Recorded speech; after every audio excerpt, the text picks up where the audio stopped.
Hello all, Mike here. Today I'm going to start a series on barriers to developing new habits.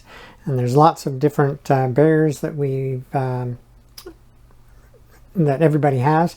I've thought about 10, and so I'm going to start with the first one today, and that is that you're going to have a improper habit selection. Now, that sounds a little strange. Most people, when they think about building a habit, they think about, I'm going to start exercising, so I'm going to do this.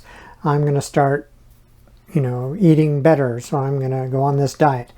Those are all great ideas, except for lots of times they don't work out that way because you're not that motivated to continue them, because you're not actually solving the problem you want to solve.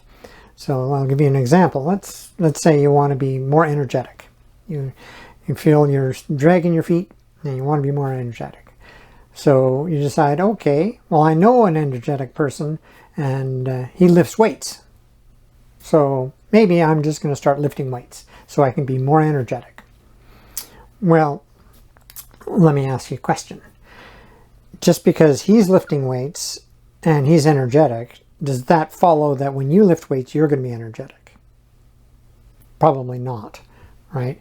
I mean, if you're not an advocate of weightlifting now, then why do you think suddenly that it's going to change your life to start lifting weights?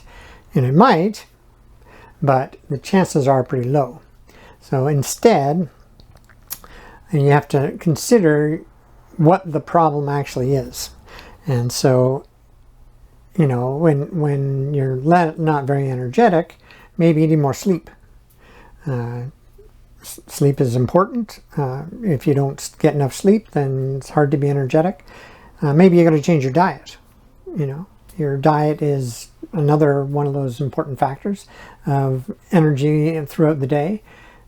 Maybe you just need some music, right, to get yourself hyped up and feel more energetic that way. There's lots of different ways of being more energetic, and probably may not include lifting weights. So let's think about how to develop a system which you can choose the correct action, or a more correct action, to solve the problem that you actually have than just deciding on the first thing that pops into your mind. So here's the system I use. I ask myself why. So when I start a problem, start with trying to figure out what habit I want to do to solve a problem. I ask, what is the problem? Right? Why is it that my kitchen is dirty all the time? Why am I rushed in the morning? Why, if you ask these questions, and then you continue to ask them until you get down to the bottom of the why, then you have your problem that you actually have to solve, right? So when you say, why is it that I feel rushed in the morning? It could be that you're not cleaning your kitchen at night. It could be that you're sleeping in too late. It could be that you just have too many things to do. So if you keep asking the question why, and you come up, because I'm doing so many things. Well, why am I doing so many things? Well, I'm doing so many things because I have to get all these things done before I go to work.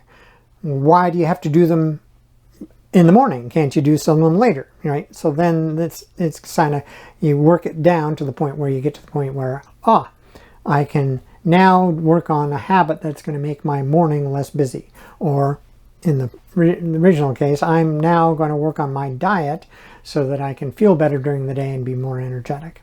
But if you don't ask the questions why, then you don't know. You just make guesses, and people end up going down rabbit holes and saying, well, that habit didn't work, so I'm never going to do that again, or things like that.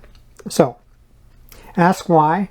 Come up with as many different actions that you can once you know what the why is, and what the problem is. And once you've got those down, then you can say, okay, I'm going to choose this one, and I'm going to choose this one, or I think this one, in my case, if you think about wanting to have a less busy morning.